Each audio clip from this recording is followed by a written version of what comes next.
Selamat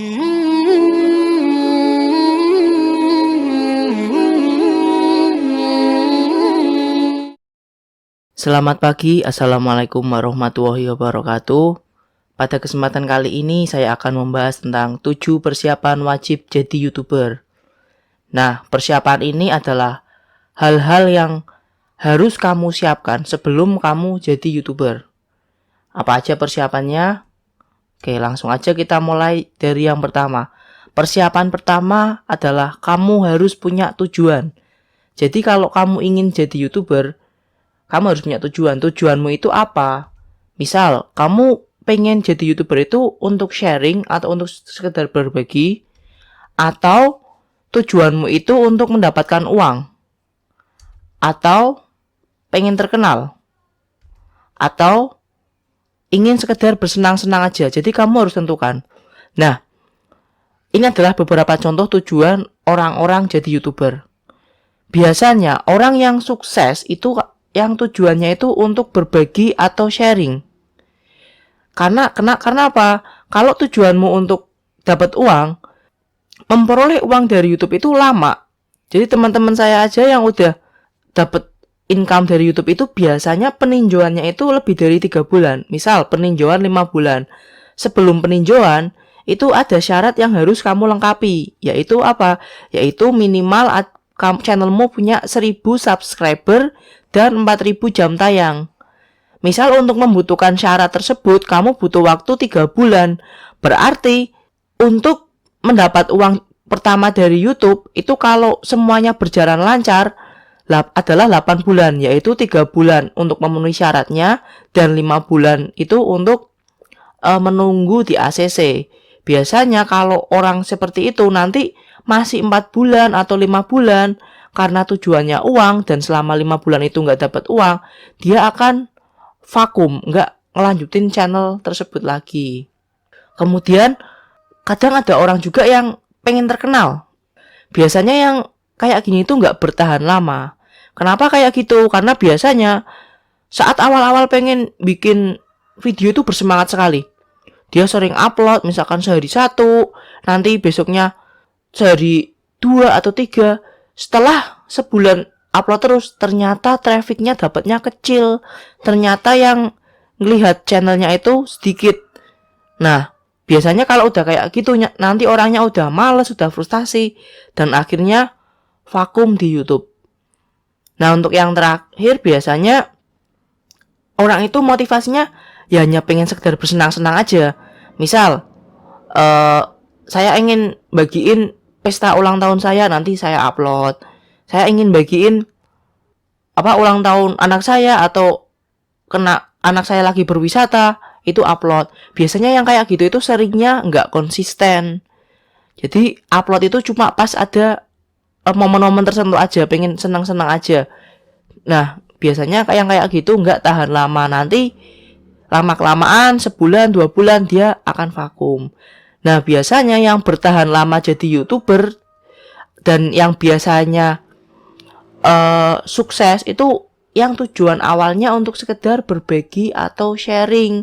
Karena kalau diniati untuk berbagi, channelmu kamu nggak dapat uang 5 bulan di awal, 8 bulan di awal, 10 bulan di awal, biasanya masih ada motivasi untuk tetap berbagi. Tapi kalau tujuanmu dapat uang, kalau 5 bulan awal kamu jadi YouTuber itu nggak dapat uang, biasanya udah capek kemudian vakum. Tapi kalau tujuan awalnya untuk berbagi, ya insya Allah kedepannya mau 1 tahun 2 tahun, karena tujuan awalnya untuk berbagi, ya bisa bertahan.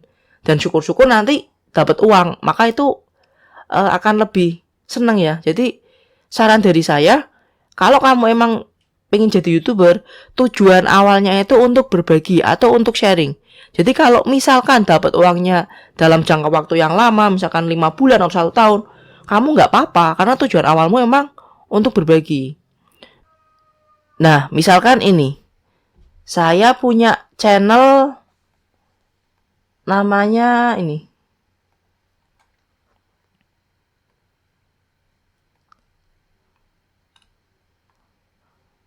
Let's Pray ini. Ini kenapa saya dan istri saya masih bertahan di sini walaupun ini udah sekitar ya 5 bulan nggak menghasilkan uang, karena saya juga ada tujuan untuk berbagi. Barangkali dari saya share-share ini ada banyak orang yang merasa terbantu. Jadi saya juga ikutan senang. Oh, alhamdulillah, ternyata doa-doa saya yang saya share bisa bermanfaat untuk orang lain, bisa membuat orang lain belajar. Jadi walaupun untuk saat ini belum dapat penghasilan, nggak apa-apa, karena saya masih ada kepuasan tersendiri gitu loh. Kalau kita bisa membantu orang lain, misal ini sangat bermanfaat. Terus ini ada yang tanya, terus banyak banget lah komentar-komentar positifnya, alhamdulillah banyak banget. Bilang merdu, bilang bermanfaat. Ada juga yang bilang fals, ya macam-macam ya, namanya juga komentar. Nah ini karena niatnya berbagi ya, alhamdulillah viewernya pun 300.000. Ada lagi yang ini juga banyak. Ini viewernya 200.000. Nah ini sedikit ya, ini teknik clickbait ini salah satunya gini, bacaan doa iftitah yang benar. Nah, nanti disebutkan aja doa iftitah di Indonesia terdapat 2 macam doa itu yang sering diamalkan dan keduanya sama-sama baik dan benar. Jadi walaupun clickbait kayak gini, jangan sampai kita nyalahin salah satu pihak. Yang ini satunya yang biasa diamalkan oleh warga Muhammadiyah dan satunya biasa diamalkan oleh warga NU. Tapi jangan sampai kita menyerang salah satu pihak. Itu teknik sih. Oke ya, kita kembali lagi. Jadi sebaiknya niat kalian untuk bikin channel YouTube itu niat untuk berbagi. Nanti kalau berbagi, kalau lama-kelamaan udah besar, insya Allah bakalan ada bisa dapat iklan. Nggak usah khawatir. Nah, persiapan berikutnya yang harus kalian siapkan adalah cari tema atau ide channel YouTube.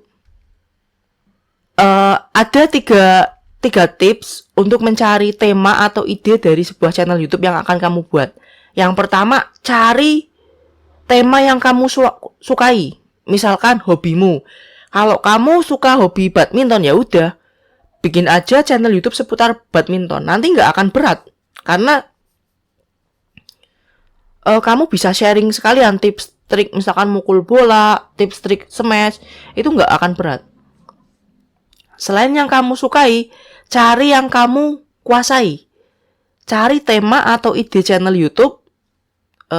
Tema dari channelmu itu hal-hal yang kamu kuasai. Misal kamu jago sepak bola, ya udah yang sepak bola aja.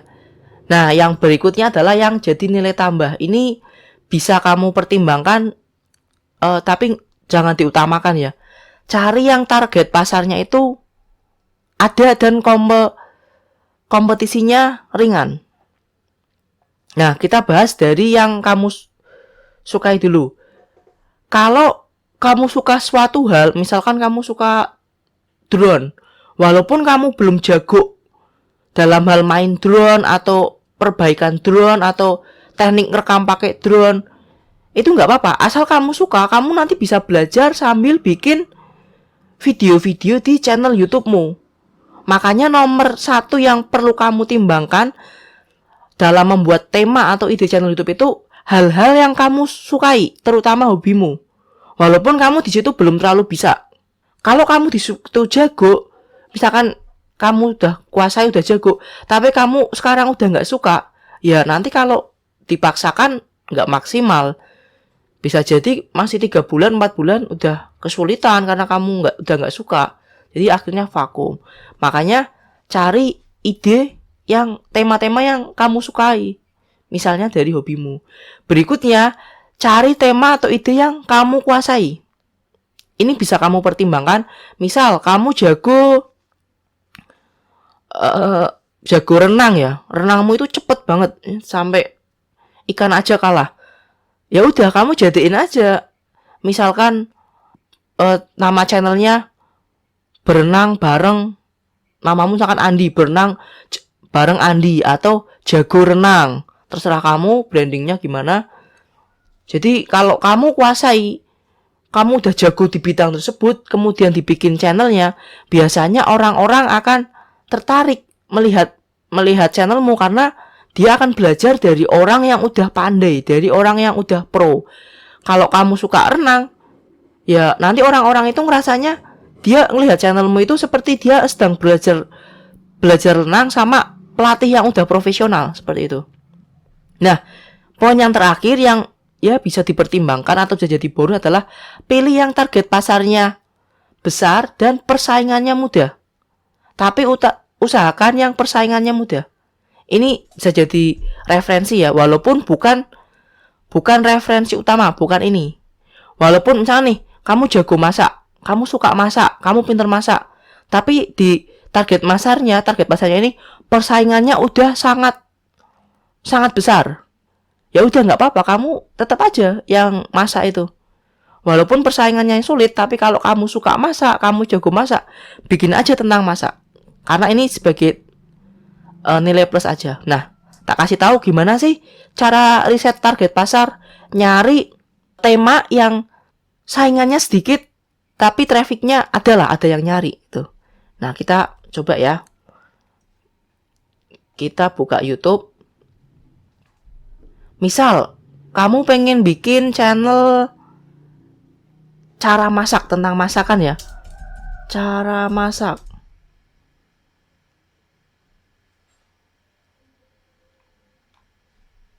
Nah, kamu bisa manfaatin yang namanya ini, TubeBuddy. Ini. Caranya gimana ini? Show keyword. Nanti untuk tutorial pemanfaatan TubeBuddy sendiri akan saya bahas di video khusus yang lebih detail. Ini cuma sekilas aja ya tentang TubeBuddy. Nah, ternyata dengan query cara masak ini pencariannya banyak. Ini ya. Per bulan itu query ini, cara masak ini dicari 46.000. Berarti banyak banget ya. Sehari kurang lebih ya 15.000 lah orang yang sehari kurang lebih 1.500 orang yang ngetik cara masak. Tapi sayangnya kompetisinya ini sangat besar. Sehingga hasil akhirnya kurang. Kalau saya lebih lihat ininya poor. Jadi walaupun ininya good, tapi kompetisinya besar. Kalau kamu nggak bener-bener suka, nggak bener-bener jago, mending dipikirkan lagi. Jangan yang cara masak. Misalkan lebih dispesifik lagi, cara memasak kue. Cara memasak kue ini ya. Kita lihat hasilnya. Nah, hasilnya ternyata bisa dikatakan lebih bagus pakai banget ya. Kenapa kayak gitu? Pencariannya nggak terlalu banyak sebenarnya. Masih di sini, di orange. Tapi kompetisinya mudah, ada di sini. Sehingga sarannya baik. Kalau channel baru, kamu baru punya channel ya, yang paling diperhatikan itu yang ini. Yang ini bisa dikesampingkan. Yang ini dulu. Kalau kompetisinya minimal kuning ya. Kalau hijau itu sangat bagus. Kalau kuning bisa lah kamu ambil. Nah, kayak gini. Jadi kalau kamu cara masak kue, itu lebih bagus daripada kamu bikin channel yang general cara masak. Masak ayam, masak opor, itu nanti akan sulit. Mending fokus aja ke satu niche yang spesifik. Cara masak kue. Toh kue itu ada banyak banget. Ada kue, ini ada macam-macam ya. Kue cucur, empuk. Ini yang lihat 3,5 juta. Kue lapis 1,5 juta. Dan saingannya pun sepertinya nggak terlalu berat. Karena ini kayak orang rumahan biasa yang bikin. Nah, gitu ya. Atau niche-niche yang lebih spesifik lagi. Misalkan ya, batik Pekalongan.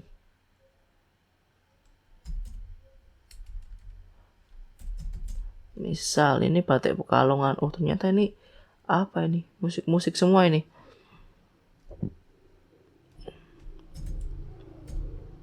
Gambar.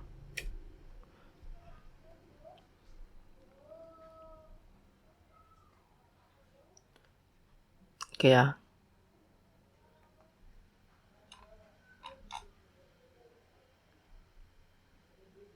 Nah, ini gambar batik Pekalongan ternyata lebih bagus lagi. Jadi kamu nggak usah cari ide yang sulit-sulit. Kalau sama-sama nggak kamu kuasai dan nggak kamu sukai, jangan yang sulit-sulit. Yang spesifik aja. Contoh gambar batik Pekalongan. Ternyata gambar kayak gini aja. Yang lihat 174.000 dalam waktu 1 tahun.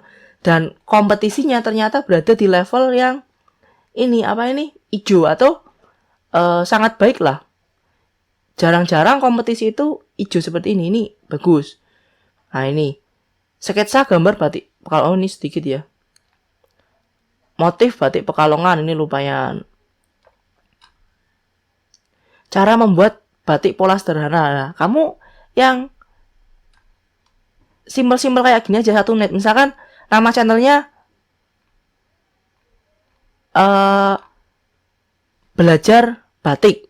Nah, terus videonya misalkan cara menggambar batik pola. Batik itu kan banyak polanya ya. Misalkan pola apa ya?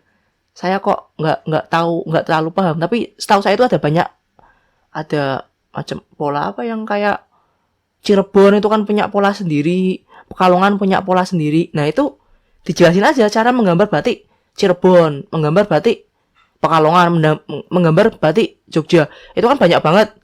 Sama mungkin proses membuat batik itu dijelasin aja. Nanti yang nyari biasanya banyak, karena kalau kamu bikin kayak gitu, kalau ada yang nyari, kemungkinan besar masuk ke channelmu. Karena ini persaingannya sangat rendah.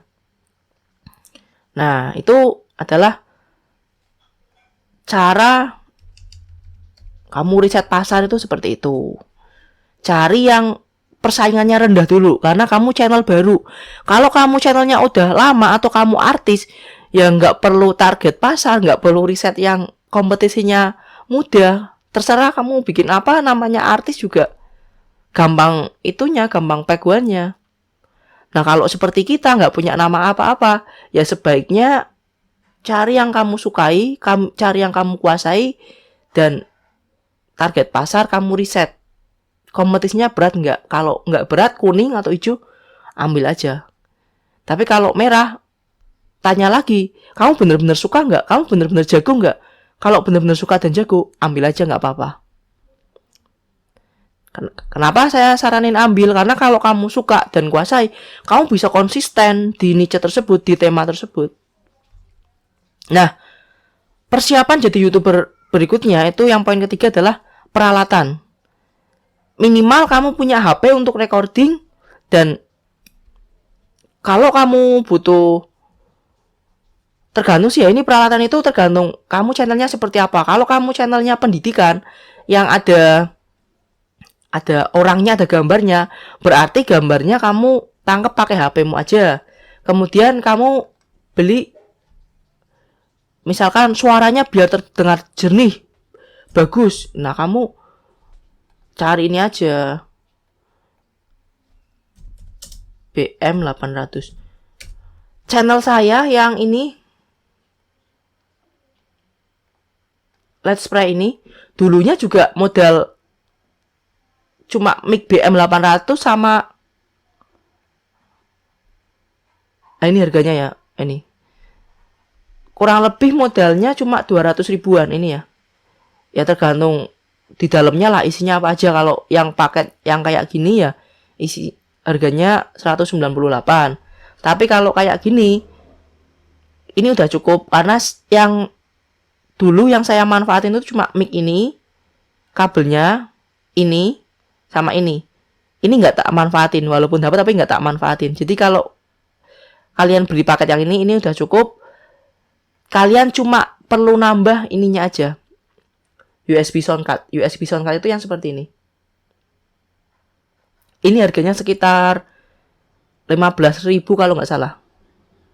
Nah, kalau kalian punya uang lebih, kalau kalian uangnya berlebihan, saran saya sih jangan yang USB sound card.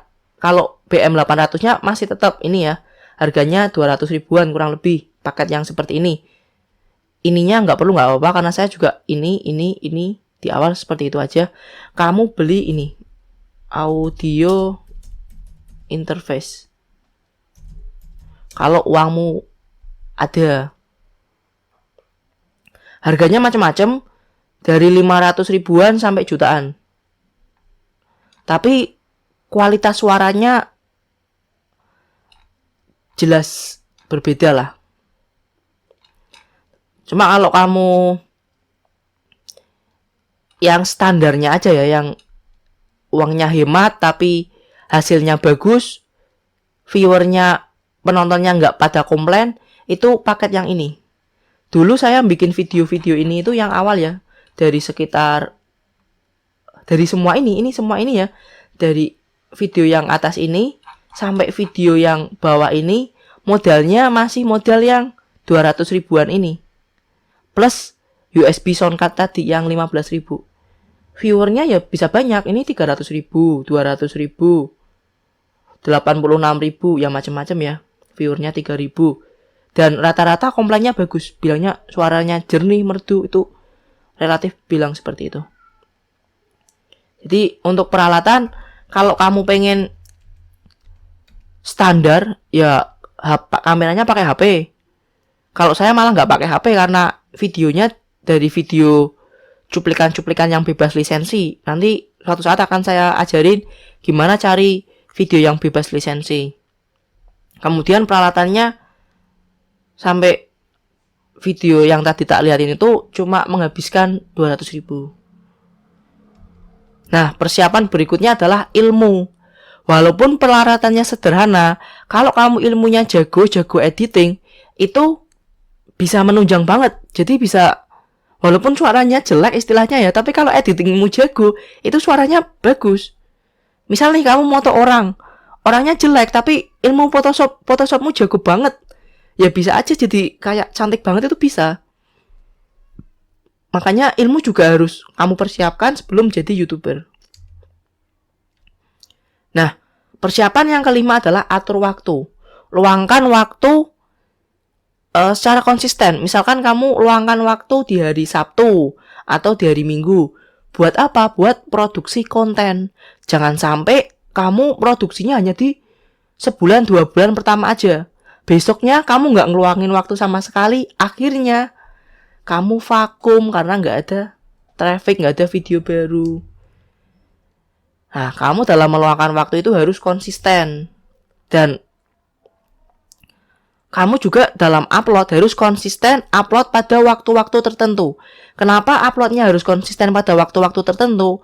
Karena sepengamatan saya, itu YouTube itu ada polanya.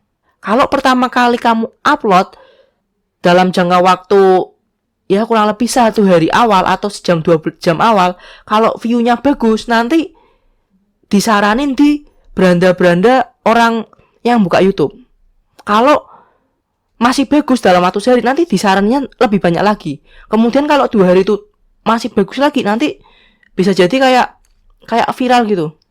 Makanya kamu upload pada waktu terbaik. Misalkan trafficmu paling banyak pada jam 7 sampai jam 9 malam. Itu trafficmu paling tinggi di jam 7 sampai jam 9 malam. Ya berarti kamu uploadnya mungkin jam 6.30 atau jam 7 pertama kali upload. Nah, kalau saya sendiri, saya upload itu saya trafficnya itu terbaik kurang lebih di jam 7 sampai jam 9. Saya uploadnya jam 6.30 kalau nggak salah. Jadi begitu saya upload, selang beberapa waktu, itu kemungkinan ditontonnya banyak. Karena pada jam-jam tersebut, traffic di channel saya itu emang lagi besar. Sehingga kamu pastiin begitu upload pada waktu-waktu banyak traffic mengunjungi channelmu, agar bisa langsung terlihat dan Kalau video tersebut banyak dilihat di awal-awal, YouTube itu algoritmanya itu taunya video itu kualitasnya bagus. Sehingga disaranin ke orang-orang lain. Nah, kalau orang-orang lainnya itu yang dapat saran itu banyak yang lihat, nanti disaranin ke yang lain-lainnya lagi sehingga akhirnya viral. Jadi kalau mau ngakali, kalau pertama kali upload di jam-jam yang banyak traffic ke channelmu. Kedua, pertama kali upload itu kamu lihatin pakai HP keluargamu, pakai HP kakakmu, pakai HP pacarmu, pakai HP mantanmu, terserah. Itu suruh buka video itu. Terutama di 1 jam awal. Jadi begitu upload, tapi jangan berbarengan ya. Begitu upload, misalkan 5 menit kemudian, kamu lihat lewat searching. Cari judul videonya biar sampai dapat, kemudian lihat sampai selesai. 15 menit lagi, lihat lagi pakai HP orang lain. Tapi cara lihatnya harus dicari di search-nya. Misalkan judulnya doa kafaratul majelis, ya udah cari aja di search-nya YouTube itu biar sampai ketemu dan tonton sampai selesai. Seperti itu caranya. Itu teknik dari saya sehingga banyak video saya yang akhirnya disaranin ke orang lain. Kenapa kayak gitu? Ya tekniknya seperti itu. Karena saya mengamati polanya. Kalau video yang pertama yang baru kita upload ditonton banyak, ada yang nonton lah, bukan banyak orang ya. Pertama kali kita upload sebuah video kemudian ditonton orang dan nontonnya itu sampai full, biasanya nanti sama YouTube disaranin ke orang-orang lain lewat berandanya. Nah, nanti kalau orang-orangnya itu suka dan nonton sampai full, nanti akan banyak trafficnya. Jelas ya, atur waktu. Sediakan 1 waktu khusus untuk kamu bikin konten dan 1 waktu khusus untuk kamu upload. Biasanya saya upload baru itu saya konsisten pasti hari Senin jam 6:30 kalau nggak salah. Itu pasti saya upload. Jadi saya upload video itu seminggu sekali. Tapi konsisten setiap hari Senin dan setiap jam 6:30. Nah, persiapan wajib jadi YouTuber berikutnya adalah isi video. Di sini maksudnya isi video itu kamu isinya itu modelnya kayak gimana? Apakah resmi ataukah yang kayak model vlog-vlog yang nggak resmi? Nanti gayamu menyampaikan itu juga ya harus sesuai temanya. Kamu bikin tentang pendidikan tapi kamu cara bawanya kayak YouTuber gaming itu loh yang banyak ngomong kasar, itu kan ya nggak bagus. Ya isi videonya harus dikonsep. Kamu konsepnya gimana, resmi atau nyantai.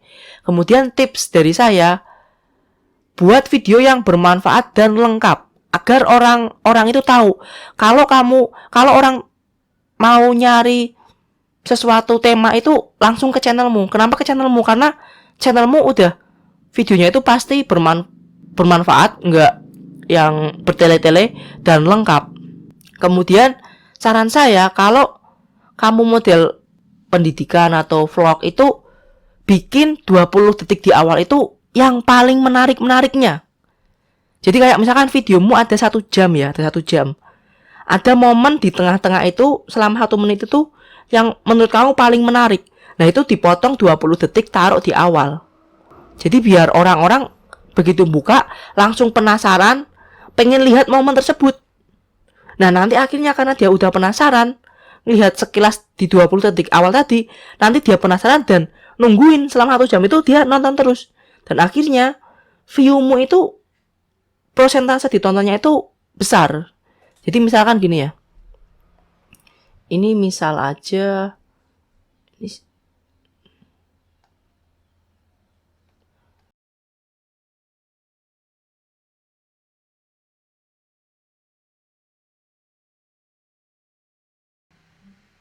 Nah, ini adalah momen-momen yang paling menarik menurut Atta di 15 menit video ini.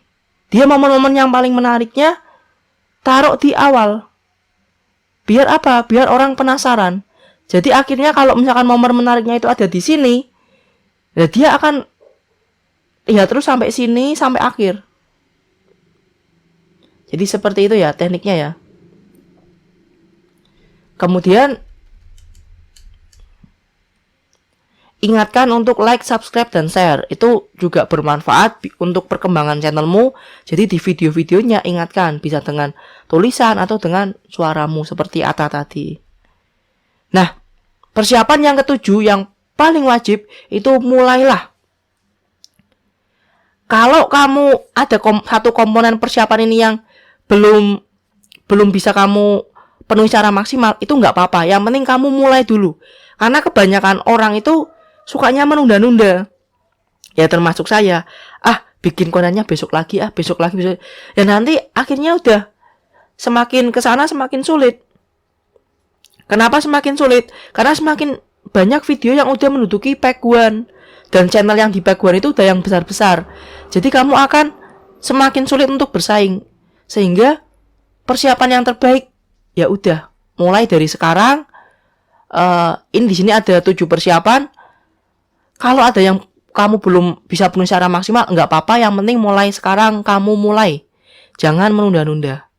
Nah, seperti itu aja video saya hari ini mengenai 7 persiapan wajib jadi YouTuber. Sekian, terima kasih. Wassalamualaikum warahmatullahi wabarakatuh.